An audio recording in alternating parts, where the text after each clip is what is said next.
With so many amazing, powerful and well-priced retro handhelds coming out now, we might be reaching that point where we have an endgame device. Now, I've seen popping up all over the internet in communities and YouTube videos the concept of an endgame device. And I'm seeing that title pop up more frequently for certain types of consoles. Now, first of all, what is an endgame device? Generically speaking, an endgame device in the world of retro gaming handhelds is the last retro gaming handheld console you'd ever need to buy. It will give you everything you need in terms of power to emulate all the types of games you would need. It would be future-proof for any software updates that are coming out, and it would give you the build quality and durability to last as long as you need it, whilst also providing you the ability to play it in any situations that you would need it. Now, when we see the title endgame used, we quite often see it with specific types of devices. The types of devices that I'm talking about are, for example, the AYN Thor, the AYN Odin 3, the Retroid Pocket 6, but I think you can even throw the Steam Deck in that kind of conversation. Although when it comes to pocketability and portability, that one might be a bit more of a stretch. Now, the Retroid Pocket 6 and the AYN Odin 3 are brought up because of the power that they output now. They are getting closer to perfect PlayStation 2 and GameCube emulation. They're providing the ability for Wii emulation, the power to pull off Wii U, a lot of Switch games as well, and we might even be creeping into the realms of PS3 as well, although software holds that back a lot. But I think the console that comes closest to providing that kind of end game possibility is the AYN Thor and other dual screen consoles. And the reason I say that is because for it to be an endgame device, it has to give you the best capabilities for pulling off emulation across the board.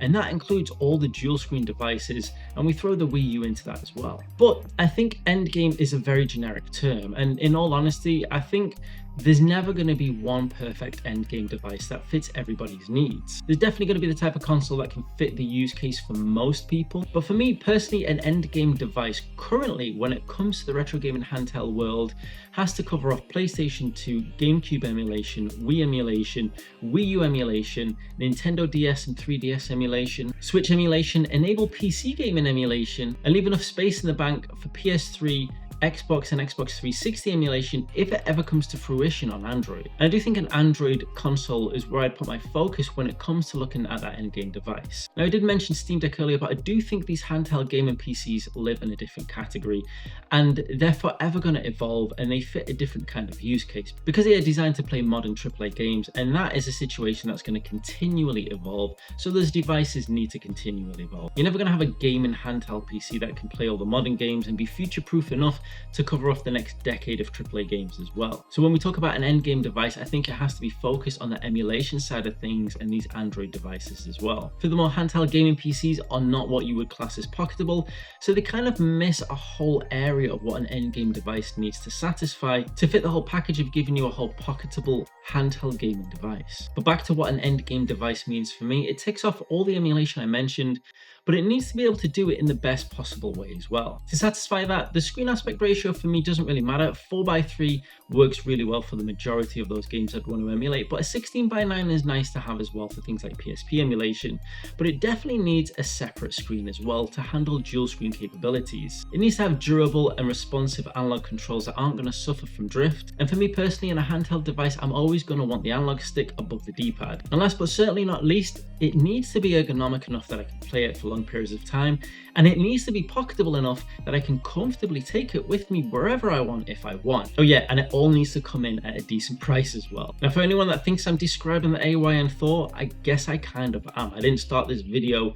to talk about the AYN Thor, but as I was describing my perfect endgame device, all I could think about was the AYN Thor. And I do think currently for me, the AYN Thor sits closest to that perfect endgame device that I can think of currently. But I will say the price is a bit hefty, and therefore it can't possibly tick the boxes for everyone. Now, I do know if you're buying an endgame device with that in mind, then in theory, it's the last retro gaming handheld you'll ever need to buy. So in theory, it being a bit more expensive is acceptable. But I do think for me, in theory, a perfect endgame device, I'd want it to sit under the $300 mark. But as you know, if you've watched my AYN Thor review, it's not perfect. And one of my main issues was that the Wii U emulation was a little bit more stuttery and struggled more than I would have expected it would have. Now, thanks to you guys always knowing more than I ever will, it was pointed out to me that it's unfair to criticize the AYN Thor for that, when really it's the software emulation side of things that really needs to come on to be able to sort out that Wii U emulation. And this is where the real twist comes for me.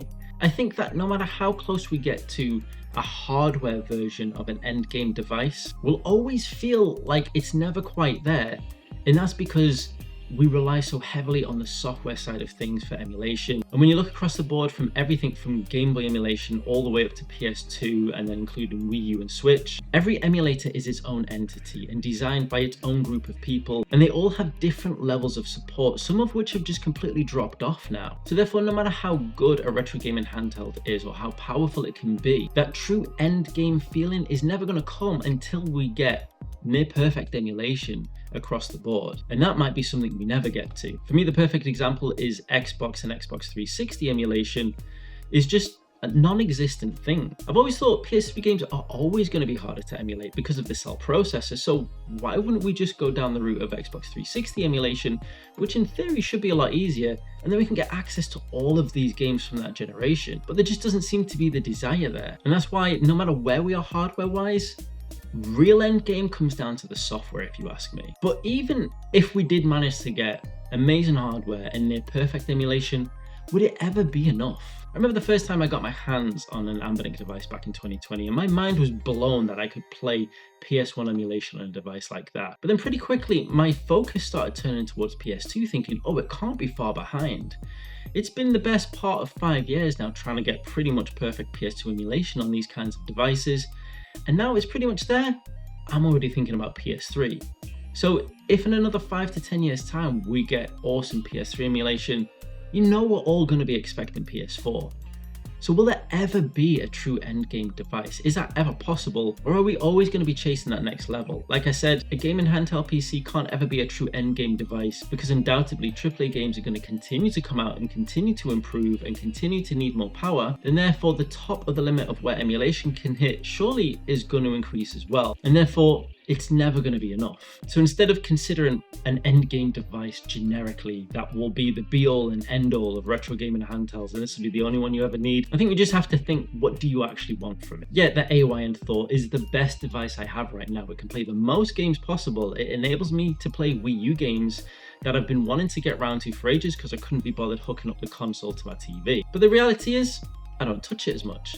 I play the Retro Pocket Flip way more because it's really only PS2 emulation that I'm looking forward to when it comes to playing my retro gaming handheld devices. So although we might want this perfect device, if we had it, would we actually use it fully?